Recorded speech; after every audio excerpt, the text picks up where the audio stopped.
أعوذ بالله السميع العليم من الشيطان الرجيم بسم الله الرحمن الرحيم الحمد لله رب العالمين وبه نستعين وصلى الله على سيدنا محمد وعلى الطاهرين وعلى الله عليهم أجمعين من الآن إلى قيام يوم الدين آمين رب العالمين. Encyclopédie chiite, j'en suis toujours le cinquième volume, j'en suis aux innovations des califes usurpateurs, la première partie. Ça va concerner la personnalité d'Osman, la alayh. Là, apparemment, c'est un dialogue entre donc le chiite, auteur de l'encyclopédie, et un Bakri. Parce que je vois qu'il y a des réponses et des objections. J'en suis à la page 44, il me reste encore une vingtaine de pages pour finir ce cinquième volume, et après l'encyclopédie sera terminée. Je commence. Donc sujet, la personnalité d'Osman. La partie 1, y a-t-il un meilleur homme? Les hadiths en cet article ont été prises de la traduction en arabo-française de Sahih Bukhari de Arkad Ahmed, publié par Dar el-Rachad el-Hadith, Casablanca, et imprimé chez Al-Maktaba el-Asriya, Beyrouth, Liban, édition en l'an 1419 de l'Hégire, en l'an 1998 de l'ère chrétienne. Il y a une règle parmi les Bakri, tous ceux qui ont participé à Hudaybiya sont sauvés de l'enfer pour toujours. Ils ne se détourneront pas du chemin de l'islam, ils ne feront pas de grands péchés. La même chose est dite à ceux qui ont participé à la bataille de Badr. Accepter ces deux règles est vraiment illogique.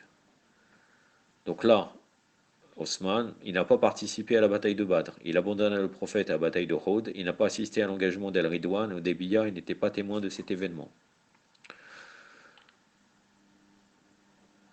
Commençons l'algorithme. Premièrement, si vous pensez que l'adresse de ces hadiths sont incorrectes ou qu'elles sont fausses ou elles ont été intentionnellement mal traduites, apportez SVP la version, s'il vous plaît, version de ces hadiths et votre traduction avec leur source. Merci.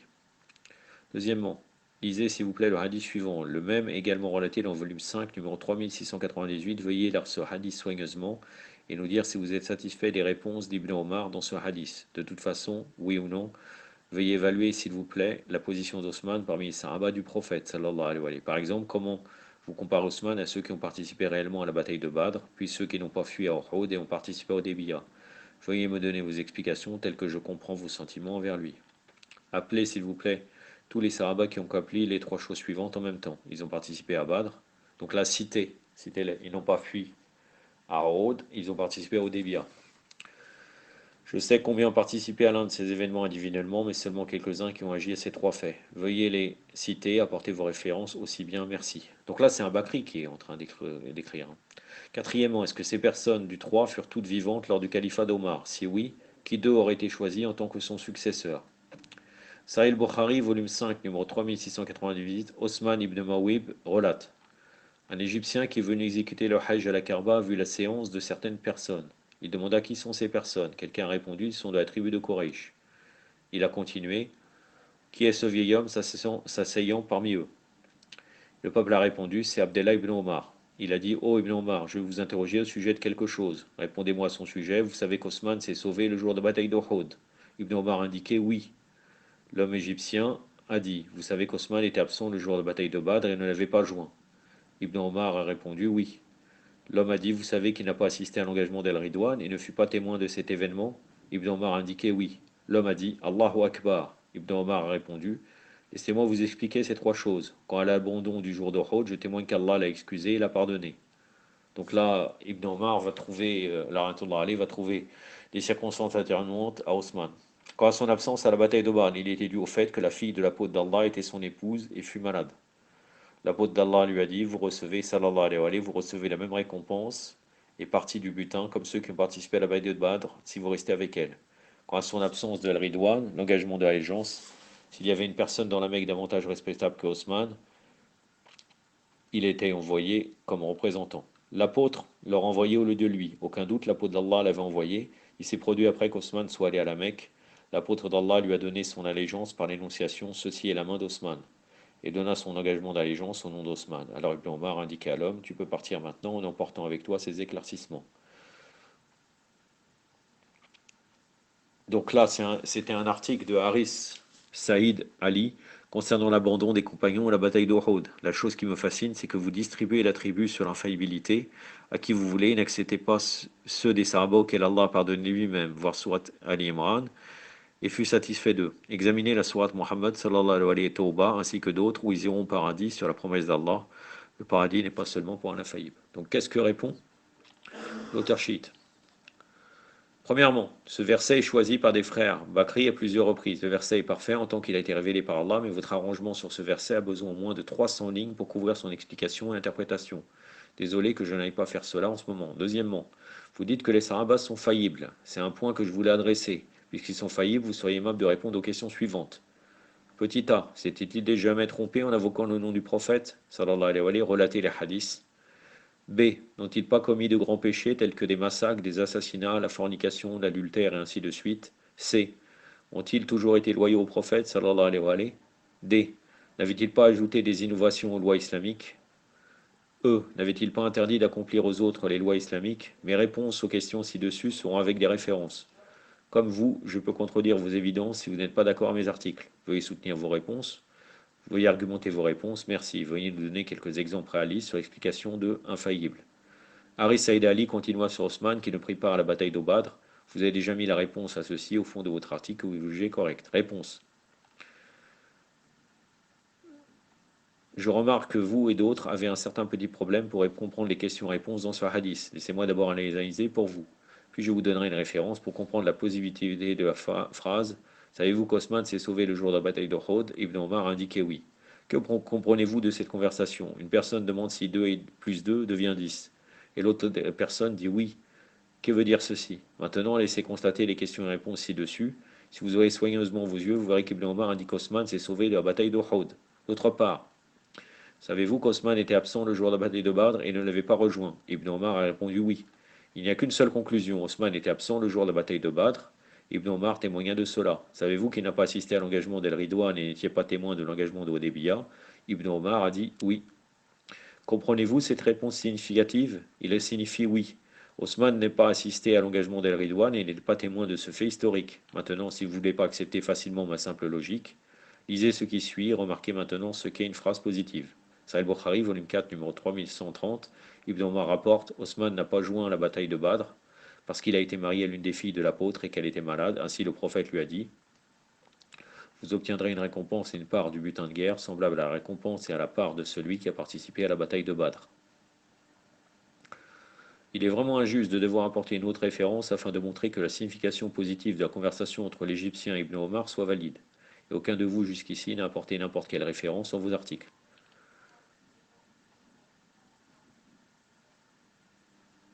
Donc là, il a répondu, c'est vraiment injuste. Lorsqu'une fille était en train d'agoniser, malade, Osman resta présent avec cette dame honorable.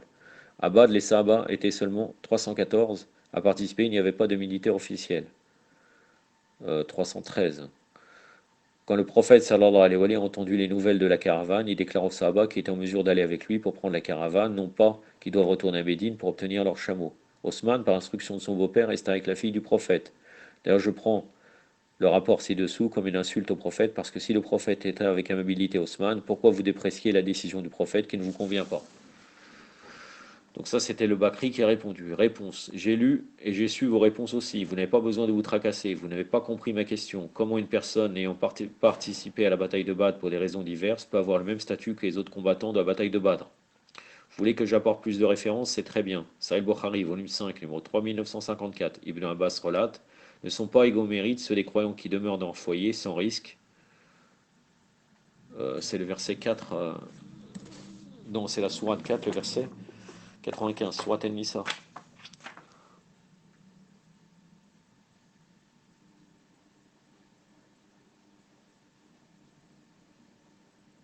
Au début du verset. Donc, sourate des femmes, la sourate numéro 4. A'udhu billahi, le verset 95. Le verset A'udhu billahi samir al-alim min ash-shaytan rajim. La yastawi al-qa'idun min al-mu'minin ghayrul ulil darar wa mujahidun fi sabilillah. Fut révélé au sujet de ceux qui ne prirent pas part dans la bataille de Badr et ceux qui participèrent. Il y a un autre verset en liaison avec Ali ibn Abi Talib alayhi salam, lui donnant un statut spécial. Lisez le suivant et comparez Osman sur qui aucun verset en vertu de la bataille de Badr n'a été révélé, et celui descendu pour Ali ibn Abi Talib, c'est très simple pour comprendre, n'est-ce pas? Sahih Bukhari, volume 5, numéro 3000. 3968, 3969, 3970, 3971, 3972. La Qais ibn Obad, Ali ibn Abi Talib alayhi salam, indiquait: je serai le premier homme à m'agenouiller devant Allah pour recevoir son jugement le jour de la résurrection en ma faveur. Qais ibn Obad a continué: le verset suivant était révélé à leur sujet. Voici deux adversaires qui s'opposent à leur Seigneur. Sourate 22, verset 19. La sourate 22, c'est la sourate Al-Hajj, verset 19. أعوذ بالله السميع العليم من الشيطان الرجيم أدني أسماني أقسموا في ربهم صدق الله العلي العظيم. Qais dit qu'ils étaient ceux qui ont combattu le jour de Badr, à savoir Hamza, Ali Obeida ou Abu Obeida ibn Haris et Shayba ibn Rabira, Utba ibn Rabira et Walid ibn Uqba. Donc ce groupe-là s'oppose, deux groupes, le groupe des croyants, Hamza, Ali Obeida et les autres qui étaient les opposants. Le même sujet, donc les ennemis de l'islam, le même sujet indiqué pour eux est identique pour le traité de l'Hudaybiyah. J'ai lu l'histoire aussi bien que les hadiths, mon cher. Je veux que vous me prouviez explicitement que le verset descendu pour El-Ridwan, où Allah est satisfait d'eux, est également applicable à Osman. Je ne veux pas de votre imagination, j'ai besoin de références que j'ai données dans plusieurs articles. Le même état va envers les fuyards de la bataille d'Uhud.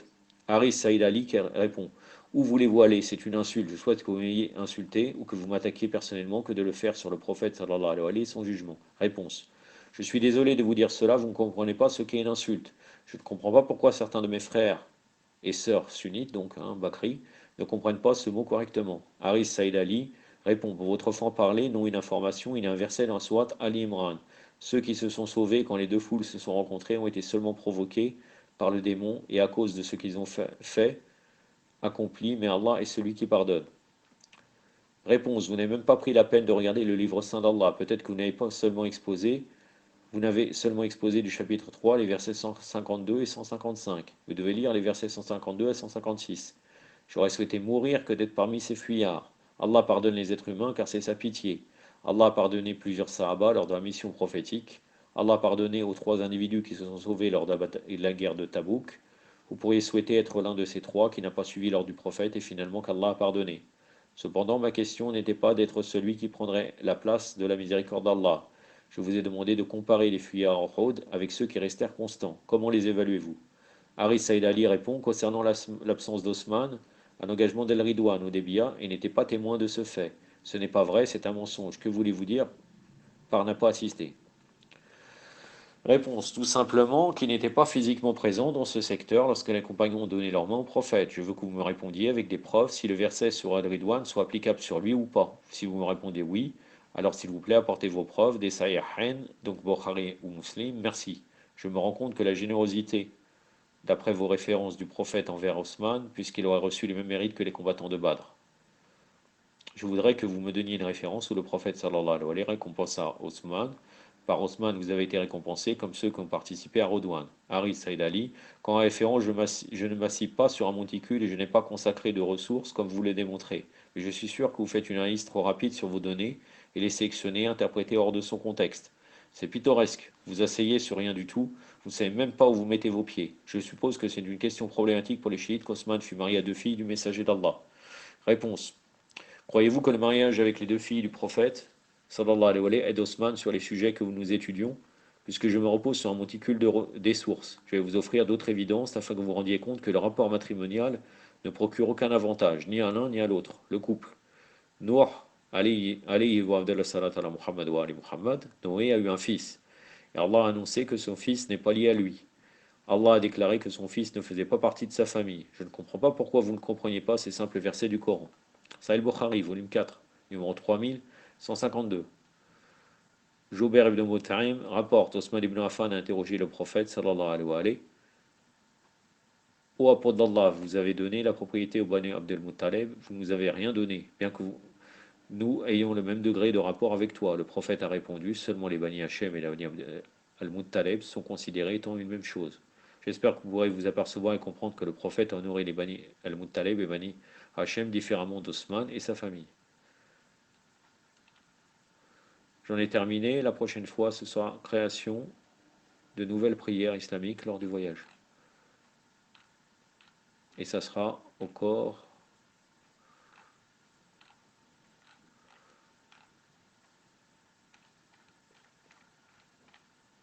Ça sera au corps. Ça sera un petit chapitre, hein, très petit.